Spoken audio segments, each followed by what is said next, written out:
Halo, jumpa lagi bersama saya di channel Dimas Mahmudi. Kali ini saya akan membahas tentang Q&A yang di Instagram pertanggal 22 Januari hari Minggu ya. Ada pertanyaan dari Gio ini karena saya mempostingnya adalah emiten yang BOS, mungkin yang tanyakan adalah emiten BOS ya. Untuk emiten BOS apakah aman untuk entry dan titik entry di berapa? Oke, kita langsung ke emiten BOS-nya.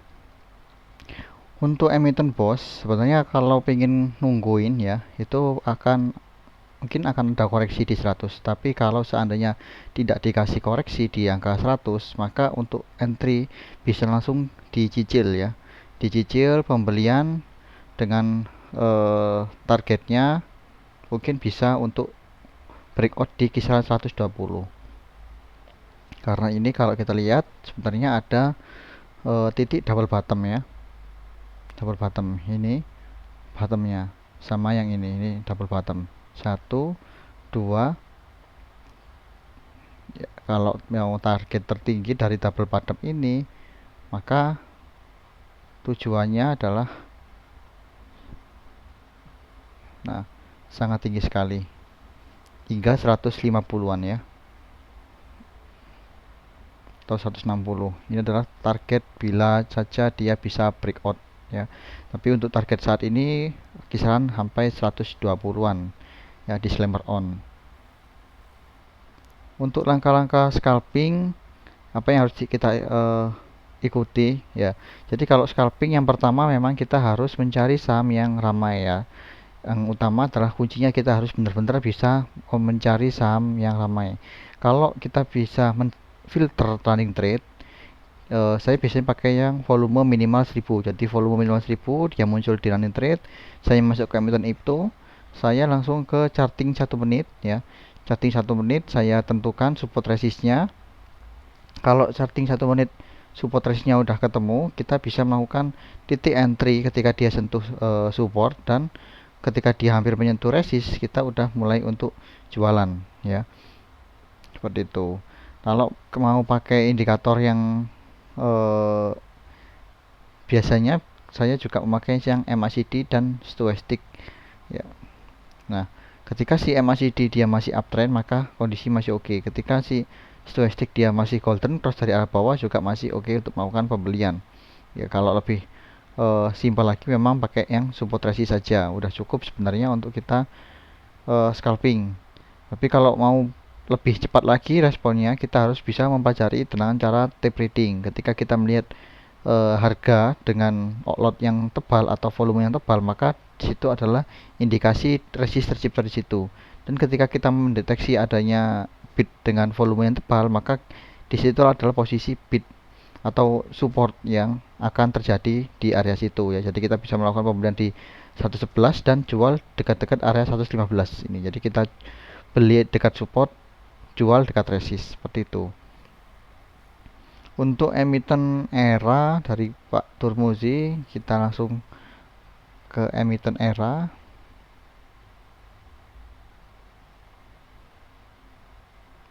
Oke, emiten ERA terlihat adanya reversal ya. MACD dia masih naik, dia reversal, dia break 424 nanti ya. Bila dia bisa lepas dari 424 ini dengan close candle yang valid ya, jadi intinya full hijau, maka dia targetnya di resist utama lagi di 434 lalu 442 ya. Kalau dilihat memang dia masih kondisinya reversal ya, kondisinya mau balik arah ke arah naik ya, kemungkinan.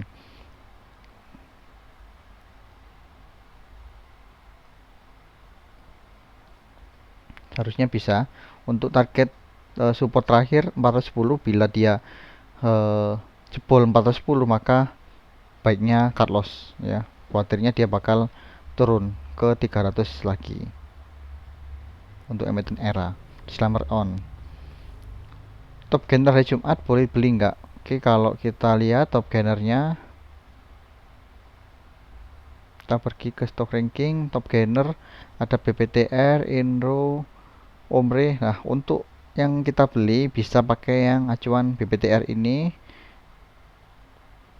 BPTR Dia ini habis ray issue ya, jadi wajar kalau dia turun dalam lalu dia naik ya. Cuman kalau kita lihat bahwa sana bahwa pada besok Senin kuatirnya dia bakal lompat naik, tapi habisnya dibanting ya, karena untuk tebusnya sendiri raiknya di harga 100. Jadi perlu diperhatikan ya, jangan sampai kejebak di BPTR. Lalu untuk emiten lain ada Kimia Farma atau KF ya, dan juga BOS ya. Jadi emiten-emiten yang di top gainer itu kita juga harus pilih mana yang benar-benar dia lagi uptrend. Untuk yang dia top gainer tapi waran ya, perlu diperhatikan jangan sampai kejebak ya di top gainer yang waran. Lebih baik kita cari yang saham-saham induk yang benar-benar dia lagi uptrend. Kalau dia masuk top gainer tapi dia kurang liquid seperti ini, lebih baik dihindari. Kita cari yang emiten-emiten yang liquid ya, untuk lebih amannya. Disclaimer on. Untuk emiten WMUU dan WMPP, oke, kita langsung ke emitennya langsung. WMUU. Oke, WMUU dia ada reversal sejak pada tanggal 12 Januari di harga 50, bandar langsung ajar kanan, dan sekarang dia lagi kondisi arah untuk naik ya, untuk naik. Nah, kemarin pada saat hari Jumat dia ada buangan yang cukup besar sehingga di closing 4% ya, sempat naik lalu di closing turun.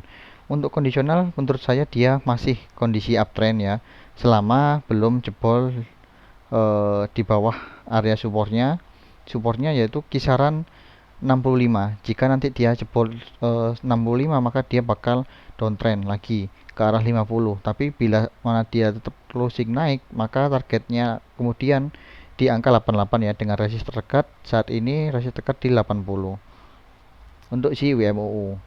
Dan WMPP ini dia satu induk dan anak perusahaan sama si WMUU tadi ya.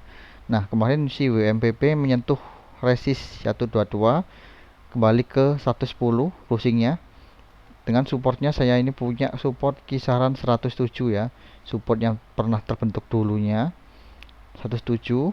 Kalau menurut saya ketika nanti besok closing di bawah 107, kalau nggak mau downtrend parah, maka baiknya di Carlosin dulu ya, atau mungkin kalau bisa aja nunggu di sekitaran 92 dengan target saat ini resist pertama 122, dan kalau breakout lagi di 136. Ini untuk gambarannya support resistnya di WMPP masih uptrend juga. Untuk ESTA dan Bibel gimana pandangannya?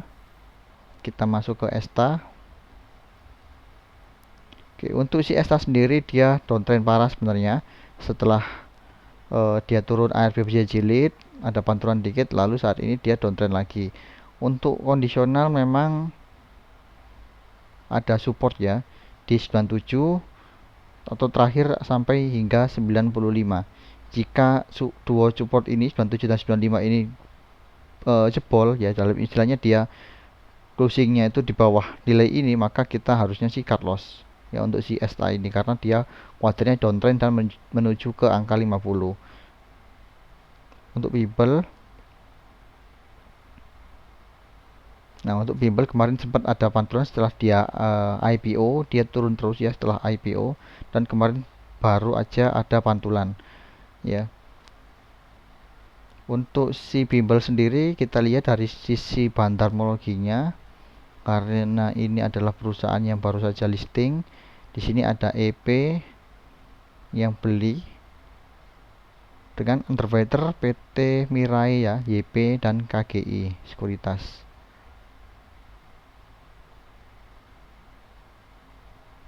Nah, kalau kita lihat posisionalnya dia masih ada yang akum, tapi EP ya, AI sama BD masih jualan. Sepertinya ini bakal ada reversal karena udah mulai ada yang nampung barangnya ya. Semoga aja bisa mantul naik. Kalau saya lebih baik wait and see dulu atau cari emiten yang lain, karena kalau emiten-emiten yang baru IPO seperti ini sangat banyak sekali gocekan-gocekan ya. Khawatirnya malah makin di bawah turun ya. Jadi kalau saya lebih baik cari emiten yang lain ya. Disclaimer on.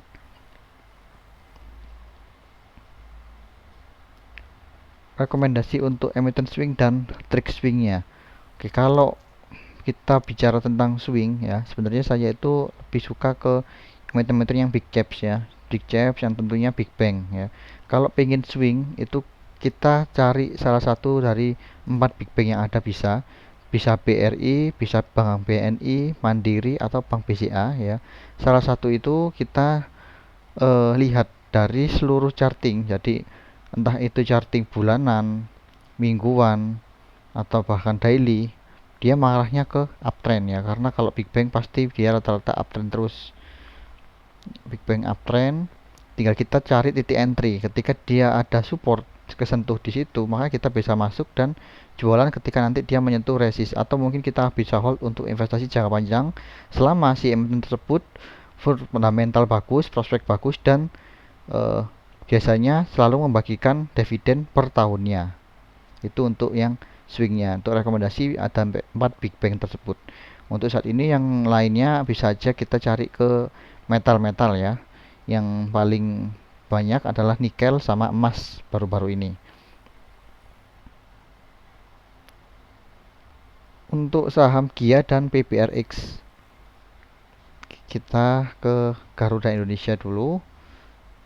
Oke, untuk emitensi Garuda ini setelah dia dibuka suspensinya, dia turun sebenarnya sangat dalam, dan kemarin baru aja ada kayak seperti reversal.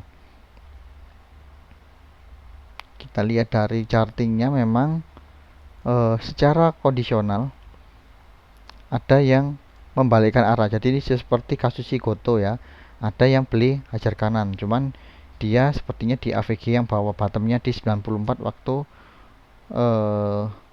dia ARB di tanggal 18 Januari. Menurut saya kalau selama dia belum closing di bawah 94, jadi masih ditahan di atas 94 maka masih oke ya. Dengan kondisional semoga aja bisa reversal arah naik. Tapi bila dia jebol 94 berarti dia bakal lanjut turun. Dengan resist terdekat saat ini di 110 ini resistnya untuk si Garuda ini. Kalau besok bisa breakout di 110 maka dia bakal reversal. Tapi kalau seandainya dia jebol di 94 atau closing di bawahnya, maka dia bakal lanjut downtrend lagi untuk si Kia ya, disclaimer on. Untuk si PBRX dia setelah right issue, jadi harga teoritisnya dengan openingnya kemarin di harga 63, harusnya kalau ikut X-date ya, jadi belinya tanggal 13 Januari, kita masih bisa profit si PBRX ini. Tapi kalau seandainya sekarang kita baru beli, perhatikan aja nanti di harga 63 ini apakah ada pantulan atau tidak. Kalau di 63 ini tidak ada pantulan atau bahkan dia bakal closing di bawahnya ini, maka lebih baik di close dulu karena indikasi bakal menuju ke harga 50-an bila closing di bawah 63 ya, atau yang terakhir di bawah 60 untuk si PBRX supportnya ya. Untuk mengasah mental di saham gimana? Untuk mengasah mental sebenarnya perlu jam terbang aja ya, jam terbang tinggi. Lalu untuk batasan cut loss dan taking profit itu disamakan besar atau tingginya. Minimal kalau menurut saya 1-2% itu udah bagus untuk pemula ya. Jadi ketika kita loss 1 atau 2% bisa untuk di cut loss. Ketika taking profit 1-2% bisa di taking profit, itu untuk yang scalping. Tapi kalau yang swing untuk batasan taking profit bisa di atas 5% ya, dengan cut loss juga hingga maksimal di 5%. Jadi diimbangkan dulu. Kalau sudah terbiasa dengan simetris cut loss dan taking profit, kita bisa untuk menaikkan taking profitnya dan tetap untuk cut lossnya tetap ya. Jadi untuk batasan cut lossnya jangan diperbesar, tapi kita memperbesar area untuk taking profitnya atau range-nya lebih besar taking profit daripada yang cut lossnya. Lalu untuk mengasah mental yang paling istilahnya paling penting adalah dengan mengatur si money management keuangan kita, bagaimana kita untuk mengambil keputusan apakah kita harus mengaverage up atau kita harus average down ya. Itu juga tergantung analisa kita ya, jangan sampai ketika saham itu udah memang downtrend parah kita AVG terus ya, lebih baik kita cut loss dulu. Untuk target boss tadi udah ya. Untuk view karya,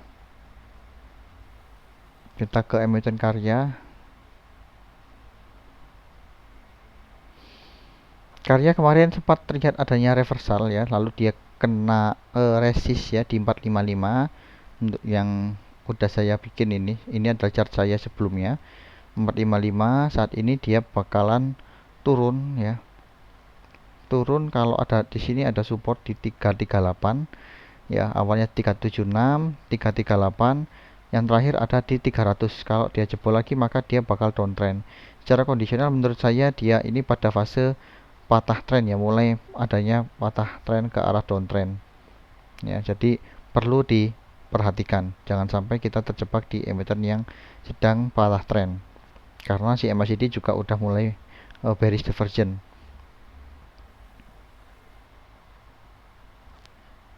Untuk emiten ASA sama saham yang sekiranya calon backer. Oke, untuk si ASA,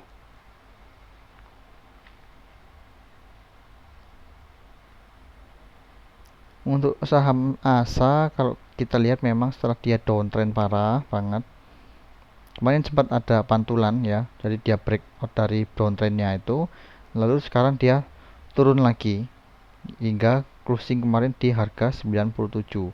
Kalau kita lihat memang dari secara teknikal, ASA ini mulai balik arah ya, yang awalnya dia ada kondisi uptrend atau reversal, kini dia turun lagi.